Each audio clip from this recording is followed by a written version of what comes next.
Immediate support ಮಾಡಿದ್ವಿ ಅರ್ಥ ಆಯ್ತಾ. 25 ಕೇಸ್ ಅಂದರೆ ನೀನು ಬರೀ ರಿಯಲ್ ಎಸ್ಟೇಟ್ ಮಾಡ್ತಿರೋದು ಜಲ್ದಿ ಮೋಸ ಮಾಡ್ತಾ ಇದೆಯಾ? ಬಾಯ್ ಮುಚ್ಚು. 25 ಕೇಸ್ ಸುಮ್ಮನೆ ಆಗ್ಬಿಡ್ತಾವೆ ನಿನ್ಮೇಲೆ. ಒಂದು ಕಥೆನೇ ಅದಾಗಿದೆ ಬೆಳಿಗ್ಗೆ ಹತ್ರ ಮತ್ತೆ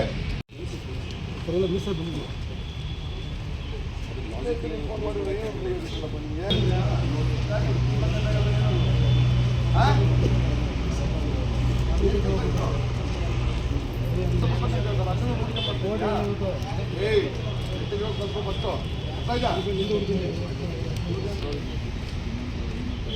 ನಡೀತಾ ಇದೆಯಾ?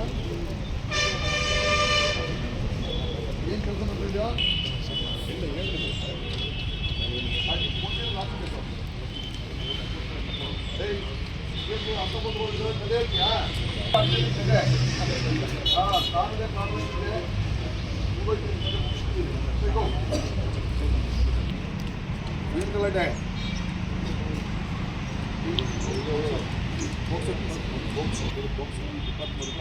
ಅದೇ ಹುಡುಗಿನ ಮದುವೆ ಆಗಿಯಾ?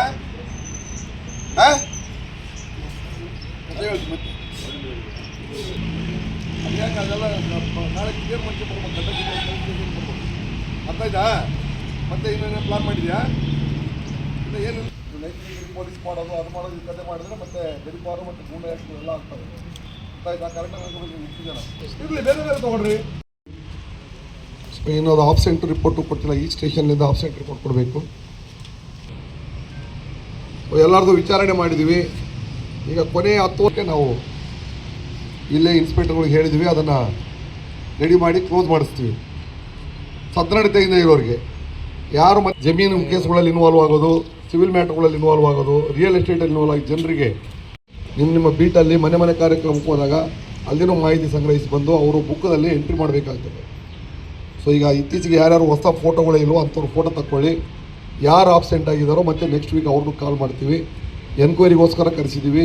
ನಿಮ್ಮ ಚಲನವಲನಗಳು ನಿಗಾ ಇಡಬೇಕು ಅನ್ನೋದು ನಮ್ಮ ಉದ್ದೇಶ.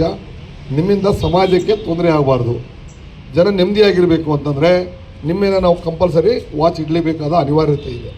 ಒಳ್ಳೆಯ ನಡತೆಯಿಂದ ಯಾರು ಇರ್ತೀರೋ ಅವ್ರಿಗೆ ನಾವು ಸಹಾಯ ಮಾಡ್ತೀವಿ ಮತ್ತು ಅವ್ರಿಗೆ ಸಮಾಜದಲ್ಲಿ ಒಳ್ಳೆಯ ತನದಿಂದ ಬದುಕಲಿಕ್ಕೆ ಅವಕಾಶ ಮಾಡಿಕೊಡ್ತೀವಿ. ಮತ್ತು ನೀವು ದುರ್ವರ್ತನೆ ಮಾಡಿದ್ರಿ, ದುಂಡಾವರ್ತನೆ ಮಾಡಿದ್ರಿ ಮತ್ತು ನಿಮಗೆ ಬಿಡಲ್ಲ ನಾವು. ಸೊ ಇಷ್ಟೇ ಹೇಳ್ತಾನೆ. ನಮ್ಮ ಆಫೀಸರ್ಸ್ ಯಾರಾದರೂ ಮಾತಾಡೋದ್ರೆ ಮಾತಾಡಿ.